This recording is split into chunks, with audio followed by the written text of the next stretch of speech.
as we got into the early years of the natural foods movement,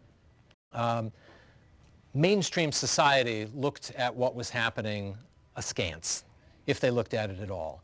And they rejected the efforts of a lot of these hippies and the co-ops and these organic farmers out there. In fact, they were very dismissive of it. There's a great quotation that I came across from Life magazine from 1962, and they wrote the following: "The U.S. farmer now approaches a mastery over nature. He alters nature almost at will, breeding his animals and plants to consumer preference, growing gardens where climate and soil had all but outlawed life, changing the very chemistry of the earth to feed the ravenous roots of his bumper crops." Well, that was the attitude of the day. It was manifest destiny. We had conquered the continent, and now we were conquering nature. Through the mid-60s, there were only perhaps 500 health food stores around the country. They were laughable affairs, a few hundred square feet, wood slat floors, bulk bins serving scoop your own peanut butter and honey and brown rice and tofu. They were often dismissed as being food faddists by the mainstream scientists out there and the growing agricultural and big food industries. And so it was a very hard slog for a lot of these high-minded idealists and these early natural and organic entrepreneurs.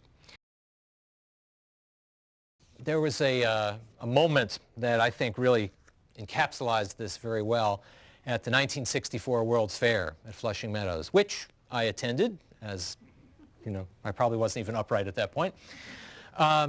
But there was a pavilion there that DuPont sponsored, and it was called the Wonderful World of Chemistry Pavilion. You can picture it in your mind's eye right now, I'm sure.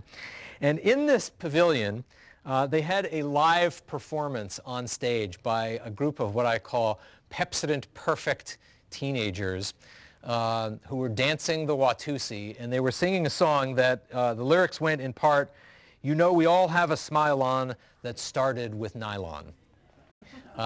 You can see this on the internet today. Somebody in their infinite wisdom captured it on 8mm film and preserved it, and somebody uploaded it, and it's out there on the internet, and it is an unbelievable sight.